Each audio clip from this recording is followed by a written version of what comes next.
မင်္ဂလာပါခင်ဗျာကျွန်တော်နာမည်နိုင်လင်းထုံးပါကျွန်တော်ကဒီနေ့သင်ခန်းစာလေးမှာဆိုရင်ကျွန်တော်တို့ Microsoft Word ထဲမှာဇယားခွက်တွေဆွဲတယ်ပေါ့နော်အဲ့ဒီဇယားခွက်ထဲမှာကျွန်တော်တို့စာရေးရေးတဲ့အခါမှာစာတွေကိုကျွန်တော်တို့အလျားလိုက်မရေးပဲနဲ့ကျွန်တော်တို့အခုလိုမျိုးပုံစံအနေထားပေါ့နော်ကျွန်တော်တို့အထောင်လိုက်ရေးကျင်တဲ့အခါမျိုးတွေမှာထောင်လိုက်အနေထားနဲ့ကျွန်တော်တို့စာတွေကိုရေးကျင်တဲ့အခါမှာဘယ်လိုမျိုးပြန်ပြီးတော့ရေးရမလဲပေါ့နော်ဒီနည်းလမ်းလေးတွေကိုကျွန်တော်ကဒီသင်ခန်းစာလေးမှာလက်တွေ့သင်ပြပေးသွားမှာဖြစ်ပါတယ်ဒီတော့အရင်ဆုံးအနေနဲ့ကျွန်တော်ကဒီမှာနမူနာလေးဆွဲထားတယ်ပေါ့နော်အခုဒီရဲ့ဇယားခွက်လေးပါဒါလေးကကျွန်တော်အောင်မေးထားတဲ့သင်တန်းသားလေးတယောက်လေးကျွန်တော်တို့တွေ့တာ ਨੇ ဒီသင်ခန်းစာလေးကိုကျွန်တော်ကလုပ်ပေးလိုက်ခြင်းဖြစ်တယ်ပေါ့နော်အခုဒီမှာကျွန်တော်တို့ဒီဇယားခွက်လေးကိုကျွန်တော်တို့ပြန်ပြီးတော့ဆွဲကြည့်တဲ့အခါမှာဆိုရင်အခုသူ့ရဲ့ဇယားခွက်လေးမှာဆိုရင်ကျွန်တော်တို့ column က6 column ရှိမယ်ပေါ့နော် row ကကျွန်တော်တို့3 row ရှိမယ်ပေါ့အဲ့တော့အရင်ဆုံးအနေနဲ့ဒီဇယားခွက်လေးကိုကျွန်တော်တို့ပြန်ပြီးတော့ဆွဲဖို့ရာအတွက်ကျွန်တော်ဒီအောက်မှာစာရွက်လေးတစ်ရွက်ထပ်ခေါ်လိုက်ပါမယ် control enter ကိုနှိပ်ပြီးတော့စာရွက်တစ်ရွက်ခေါ်လိုက်မယ်အပေါ်ကဇယားခွက်လေးကိုကျွန်တော်တို့ဆွဲဖို့ရာအတွက်အရင်ဆုံးအနေနဲ့သူ့ရဲ့ဇယားခွက် frame လေးချမယ်ပေါ့နော်အဲ့တော့ကျွန်တော်တို့ဇယားခွက်တွေဆွဲချင်တယ်ဆိုရင် insert တက်ထဲကနေပြီးတော့ table ဆိုတဲ့နေရာမှာကျွန်တော်တို့ဇယားခွက်တွေကိုဆွဲလို့ရပါတယ်အဲ့တော့ကျွန်တော်တို့က column က6 column ဆွဲမယ် row က3 row ဆွဲမှာမလို့ကျွန်တော်တို့အတိအကျဆွဲမှာဖြစ်တဲ့အတွက် insert table ဆိုတဲ့ထဲကနေပြီးတော့ကျွန်တော်တို့ဝင်ဆွဲမှာဖြစ်ပါတယ် insert table တွေကိုရောက်သွားပြီဆိုတာနဲ့ number of column မှာကျွန်တော်တို့6 column ဖြစ်တဲ့အတွက်6ဆိုပြီးတော့ရေးလိုက်ပါမယ် number of row ဆိုတဲ့နေရာမှာတော့3 row တွေဖြစ်တဲ့အတွက်3ဆိုပြီးတော့ရေးလိုက်မယ်ပေါ့နော်ပြီးရင်တော့ကျွန်တော်တို့ okay လေးနှိပ်လိုက်ပါမယ်ဒါဆိုရင်ကျွန်တော်တို့ column 6 column နဲ့ row က3 row နဲ့ကျွန်တော်တို့ရလာမယ်ပေါ့ရလာတဲ့အခါမှာကျွန်တော်တို့ဒီမှာသူ့ရဲ့ဇယားခွက်လေးတွေကိုကျွန်တော်တို့အပေါ်ကလိုမျိုးလေးကျွန်တော်တို့အချုံအချက်ကျွန်တော်တို့ပြုတ်လုပ်မယ်ပေါ့နော်ဒီတော့ကျွန်တော်တို့ကဒီမှာ row ကိုချဲချင်တာဖြစ်တဲ့အတွက်ကျွန်တော်တို့ဒီကိုချဲချင်တဲ့ row မှာအခုလိုမျိုးလေးကျွန်တော်တို့ pointer လေးကိုပေါ်အောင်ထောက်ပါမယ်ထောက်ပြီးသွားပြီဆိုရင်တော့ကျွန်တော်တို့ကိုဆွဲချင်တဲ့လောက်လေးဖိဆွဲပြီးတော့ချဲလိုက်မယ်ပေါ့အခုဒီမှာနှစ် row မှာလည်းဒီလိုပဲကျွန်တော်တို့ကိုချဲချင်တဲ့လောက်လေးအခုလိုမျိုးပုံစံလေးကျွန်တော်တို့ချဲလိုက်မယ်3 row မှာလည်းအခုလိုမျိုးလေးချဲလိုက်မယ်ဒါဆိုရင်ကျွန်တော်တို့အပေါ်ကဆဲခွက်အတိုင်းလေးကျွန်တော်တို့ချဲပြီးသားဖြစ်သွားပြီအဲ့တော့အပေါ်ကဆဲခွက်ဒီအပေါ်ကဇယားခွက်မှာကျွန်တော်တို့တစ်ချက်ကြည့်လိုက်တဲ့အခါမှာဆိုရင်ကျွန်တော်တို့ဒီမှာသူကဒီအလျားမီတာဆိုတာလေးမှာသူကဒီ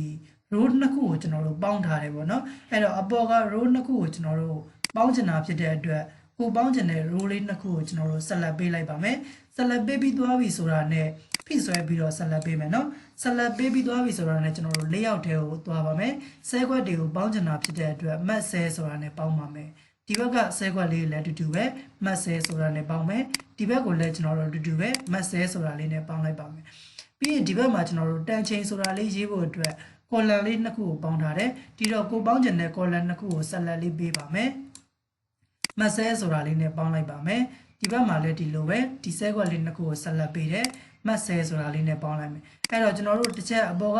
ဇယားခွက်လေးနဲ့နှိုင်းယှဉ်ပြီးကြည့်လိုက်မယ်သူကလည်းအခုလိုမျိုးပုံစံလေးကျွန်တော်တို့ပေါင်းထားတာကိုတွေ့ရပါတယ်เนาะဒါဆိုရင်ကျွန်တော်တို့ကဇယားခွက်လေးတော့ဆွဲပြီးသွားပြီပေါ့အဲ့တော့ဇယားခွက်ထဲမှာကျွန်တော်တို့စာရီစပြီးတော့ကျွန်တော်တို့ရေးတော့မယ်စာရီရေးမှာဖြစ်တဲ့အတွက်ကျွန်တော်တို့ဘာဖောင်းနဲ့ရေးမှာလဲပေါ့เนาะကျွန်တော်ကတော့ဒီမှာလက်ရှိပြည်တော်စုဖောင်းနဲ့ဒီရေးပြမှာဖြစ်တဲ့အတွက်ပြည်တော်စုဖောင်းလေးတစ်ခါပဲချိန်ပြီးသားလေးပါအဲ့တော့ဇယားခွက်ထဲမှာဘယ်ဇယားခွက်ကိုပဲထောက်ကိုရေးချင်တဲ့ဖောင်းအနေထားတစ်ခါတည်းတန်းပြီးတော့ပေါ်ချင်တယ်ဆိုရင်ဇယားခွက်တစ်ခုလုံးကိုကျွန်တော်တို့ဆက်လက်ပေးပါမယ်ဇယားခွက်တစ်ခုလုံးကိုဆက်လက်ပေးတဲ့အခါမှာကျွန်တော်တို့ဒီအပေါ်မှာ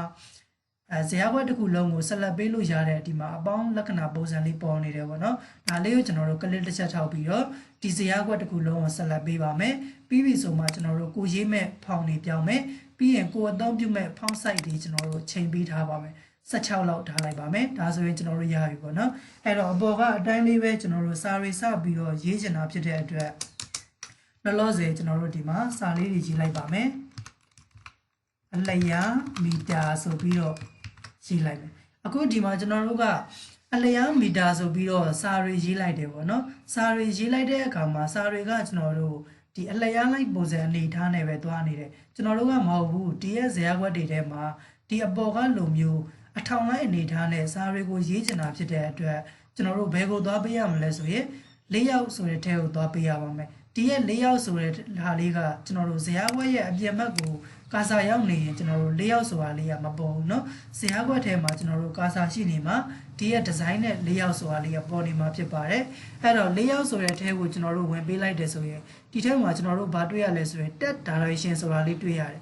အဲ့တော့ tet direction ဆိုတဲ့ထဲကိုကျွန်တော်တို့ကကလစ်တစ်ချက်နှိပ်လိုက်လို့ဆိုရင်သူကစာကအခုဒီဘက်ကိုအဆောင်လိုက်လေးသူကရောက်သွားတယ်ပေါ့နော်ကျွန်တော်တို့ကစာတွေကိုဒီဘက်ကိုအဆောင်လိုက်အနေထားနဲ့ထားချင်တာမဟုတ်ဘူးကျွန်တော်တို့ကအပေါ်ကလိုမျိုးဒီဘက်ကိုဒီအဆောင်လိုက်အနေထားနဲ့ပြန်ပြီးတော့ထားချင်တာဖြစ်တဲ့အတွက်ကျွန်တော်တို့ tet direction မှာတစ်ချက်ပြန်ပြီးတော့နှိပ်ပေးလိုက်မယ်ဒါဆိုရင်တော့ကျွန်တော်တို့စာတွေကအထောင်လိုက်ပုံစံအနေထားလေးဒီဘက်ကိုလဲတဲ့အနေထားလေးကျွန်တော်တို့ဖြစ်သွားပါမယ်ဖြစ်သွားပြီဆိုရင်သူ့ကိုကျွန်တော်တို့အလဲစင်တာကိုချိန်ချင်တာဖြစ်တဲ့အတွက်ဒီမှာကျွန်တော်တို့အလဲစင်တာလေးကိုနှိပ်ပေးလိုက်မယ်ဆိုရင်လုံးဝဇရာခွက်ရဲ့အလဲစင်တာတက်တဲ့လေးကိုသူဟာရောက်သွားမှာဖြစ်ပါတယ်ဒါဆိုရင်ကျွန်တော်တို့အဆင်ပြေသွားပြီဖြစ်ပါတယ်ပြီးရင်ကျွန်တော်တို့အနံမီတာဆိုပြီးတော့ကျွန်တော်တို့ရေးမယ်သူ့ကိုလည်းဒီလိုပဲအလဲစင်တာကိုကျွန်တော်တို့ချိန်ထားပါမယ်တက်ထားတဲ့ရှင်မှာကျွန်တော်တို့အခုလိုမျိုးလေးကျွန်တော်တို့ထားပေးမှာဖြစ်ပါတယ်ပြီးရင်ကျွန်တော်တို့နောက်တစ်ခုပါလဲယေစုမီတာဆိုပြီးကျွန်တော်ရေးထားတယ်ပေါ့နော်ယေစုမီတာသူ့ကိုလည်းဒီလိုပဲကျွန်တော်တို့ကဒီအစာတွေကိုအလှဲလိုက်အနေထားလေးနဲ့ထားချင်တာဖြစ်တဲ့အတွက်တက်ထားတဲ့ရှင်မှာကလစ်တစ်ချက်နှိပ်မယ်နောက်တစ်ချက်ကျွန်တော်တို့ဆက်ပြီးတော့နှိပ်ပါမယ်အလဲစင်တာလေးကိုချိန်လိုက်ပါမယ်ပြီးရင်ဒီမှာတော့ကျွန်တော်တို့ကတန်ချိန်ဆိုပြီးတော့ရေးလိုက်မယ်သူ့ကိုတော့ကျွန်တော်တို့ကစာကိုအတက်အနေထားလေးနဲ့ပဲထားချင်တာဖြစ်တဲ့အတွက်တက်ထားတဲ့ရှင်မှာပြောင်းစရာမလိုတော့ဘူးဒါပေမဲ့ဒီဇရာခွက်ရဲ့အလဲစင်တာတက်တဲ့လေးမှာကြားချင်တာမလို့အလဲစင်တာလေးကိုကျွန်တော်တို့ချိန်ပေးလိုက်မှာဖြစ်ပါတယ်ကျွန်တော်တို့အခုလိုမျိုးလေးချိန်လိုက်မယ်ပေါ့နော်ဒါဆိုရင်ကျွန်တော်တို့ရသွားပြီရသွားတဲ့အခါမှာဒီမှာကျွန်တော်တို့ဝန်ပေါ့နဲ့ဝန်ပြည့်ဆိုပြီးတော့ဒီအောက်မှာလည်းရေးထားသေးတယ်ကျွန်တော်တို့ရေးလိုက်ပါမယ်ဝန်ပေါ့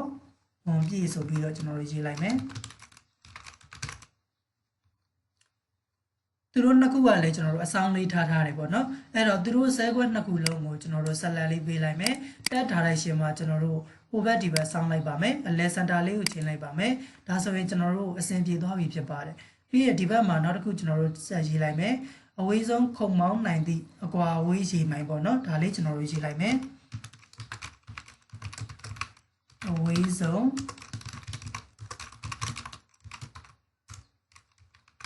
းခုံမောင်းနိုင်သည့်ခုံမောင်းနိုင်သည့်အကွာဝေးရေမိုင်ပေါ့နော